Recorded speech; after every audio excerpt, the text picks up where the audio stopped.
ఇది లొట్టపీస్ కేసు, ఈయన ఒక లొట్టపీస్ ముఖ్యమంత్రి. ఏది కాదు వీళ్ళతోని ఏం చేయరాదు. పరిపాలన చేత కాదు.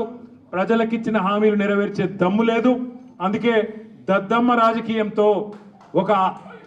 రాజకీయంతో ఇవాళ తప్పించుకునే ప్రయత్నం చేస్తా ఉన్నారు. తెలంగాణ సాధించిన నాయకుడు కేసీఆర్ గారిని కమిషన్ ముందుకు పిలిచిండు.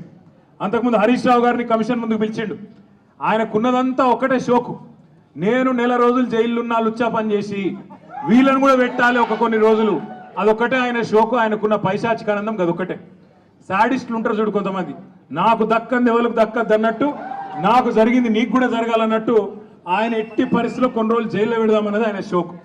అందుకే నేను ఇలా అధికారులకు కూడా చెప్పిన, మీకు పైకి వెళ్ళి రావచ్చు ఆదేశాలు, ఇప్పటికే దబ్బన వస్తే పెడితే పెట్టుకోర్రా పోయి ఏముంది, మీరు పంపితే కూడా 15 రోజులు పోయేస్తా, ఏమున్నది మంచిగా రెస్ట్ తీసుకొని వస్తా అని చెప్పిన. ఇప్పుడు కూడా మళ్ళీ చెప్తున్నా, తప్పు చేయలేదు, తలదించుకునే పని ఎంత మాత్రం చేయలేదు.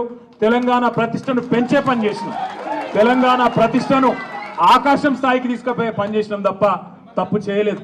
అది కాళేశ్వరం ప్రాజెక్టు కావచ్చు, ఫార్ములా ఈ కావచ్చు,